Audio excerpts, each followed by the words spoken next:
नमस्कार विद्यार्थी मित्रांनो, स्वागत आहे तुमचं आपल्या स्टडी टाइम या यूट्यूब चॅनलमध्ये। आज आपण इयत्ता 9वी विषय भूगोल प्रकरण 4 बाह्य प्रक्रिया भाग 2 याचा स्वाध्याय आणि उत्तरे पाहणार आहोत। चला तर मग सुरू करूया आपल्या प्रश्न उत्तरांना। यामधील पहिला प्रश्न आहे, पुढीलपैकी योग्य विधान ओळखून लिहा। पहिलं विधान आहे, तापमान कक्षेची वाऱ्याच्या कार्याला मदत होते। हे विधान योग्य आहे। दुसरं विधान आहे, वाळवंटी प्रदेशात नदीचे कार्य इतर कारकांपेक्षा प्रभावी असते। हे विधान अयोग्य आहे। तिसरं विधान आहे, भूजलाचे कार्य मृदू खडकांच्या प्रदेशात जास्त होते। हे विधान योग्य आहे। वाऱ्याचे कार्यक्षेत्र नदी, हिमनदी, सागरी लाटा यांप्रमाणे मर्यादित नसून चौफेर असते। हे विधानही योग्य आहे। अशा प्रकारे पहिला प्रश्न झालेला आहे। आता प्रश्न दुसरा पाहूया। पुढीलपैकी अयोग्य विधाने ओळखून दुरुस्त करून लिहा। त्यामधील पहिलं आहे, हिमनदीच्या पृष्ठभागावरील बर्फ तळभागावरील बर्फापेक्षा जास्त गतीने पुढे जात असतो आणि याचं उत्तर आहे अयोग्य। दुरुस्त विधान आहे, हिमनदी अतिशय संथपणे उताराच्या दिशेने सरकू लागते। आता पुढचा प्रश्न पाहूया। यामधील दुसरे विधानही योग्य आहे, तिसरे विधानही योग्य आहे आणि चौथं विधान आहे अयोग्य। त्याचं दुरुस्त विधान लिहायचं आहे, हिमनदीची गती मध्यभागी जास्त तर दोन्ही काठांवर कमी असते। प्रश्न तिसऱ्यामधील चुकीची जोडी आहे अ, संचयन फी आकाराची दरी। प्रश्न चौथा आहे, खालील आकृत्यांमधील भूरूपे कोणती ते लिहा। आपल्याला इथे काही भूरूपे दिलेली आहेत आणि ती कोणती ते लिहायचं आहे। पहिलं आहे अ, फी आकाराची दरी, दुसरं आहे घळई आणि तिसरं आहे आपलं त्रिभुज प्रदेश। अशा प्रकारे हा प्रश्न चौथा होता। आता प्रश्न पाचवा पाहूया। खाली दिलेल्या भूरूपांचे कारकानुसार वर्गीकरण करून पुढील तक्ता पूर्ण करा। येथे आपल्याला एक तक्ता दिलेला आहे आणि तो आपण पूर्ण करायचा आहे। त्याआधी मित्रांनो, चॅनलवर नवीन असाल तर चॅनलला सबस्क्राईब करायला विसरू नका। तक्ता पाहूया। नदीमध्ये येईल धबधबा, त्रिभुज प्रदेश, कुंभगर्त।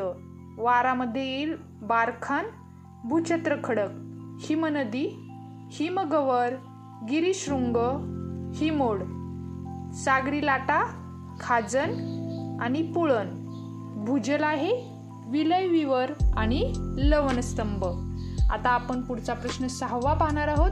पुढील प्रश्नांची थोडक्यात उत्तरे लिहा। त्यामधील अ आहे, नदीच्या खनन कार्यामुळे निर्माण होणारी भूरूपे कोणती आणि याचं उत्तर पाहूया। नदीच्या खनन कार्यामुळे निर्माण होणारी भूरूपे पुढील प्रमाणे होत: घळई, फी आकाराची दरी, कुंभगर्त आणि धबधबा। हे याचं उत्तर आहे। पुढचं पाहूया आपण, लवणस्तंभाची निर्मिती कोणत्या कारकांमुळे होते व कोठे होते आणि याचं आता आपण उत्तर पाहूया।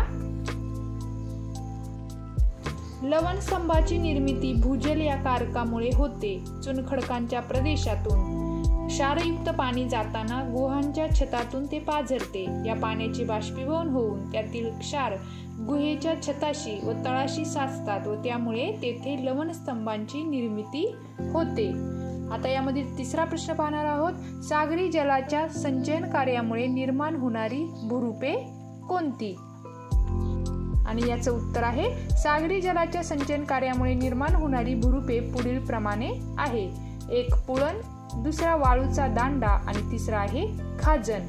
आता पाहूया ई, शेवटचा प्रश्न, हिमोडाचे प्रकार कोणते?